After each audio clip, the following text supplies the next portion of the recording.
By about 2 this afternoon. On two wings and a prayer, an Albuquerque Air Medic pilot belly flopped his way to a safe landing at the Albuquerque Sunport this morning. News 13's Crystal Gutierrez is live in the Newsplex with more. Well, Mike, imagine being hundreds of feet in the air and your pilot tells you the landing gear is stuck. Now imagine being that pilot.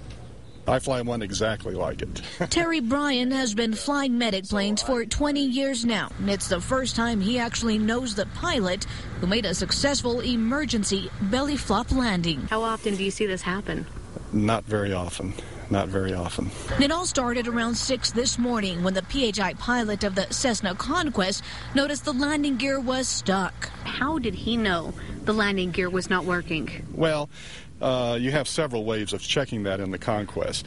Number one, you have 3 green lights, and when you put the landing gear selector down, you should have those 3 green lights. Bryan says at least one must have not lit up. Those lights are a big indicator that there is a problem. In the Conquest, you can't see your landing gear from the cockpit. So you're relying on the instruments alone? Strictly from that, yes. So that's when another medic group boarded a helicopter and began circling the plane. They then used night vision goggles to confirm the landing gear in the Cessna was not down. But before the pilot made the daring landing, he circled the Sunport for more than half an hour to burn off fuel. The wings in the Conquest 2 are the fuel tanks. So, of course, when you do a wheels-up landing, the wings are going to be touching down on the pavement. During that 30 minutes, Bryan says the pilot was working out a plan where the crew would sit and when to touch down. Maybe a little prayer before you touch down?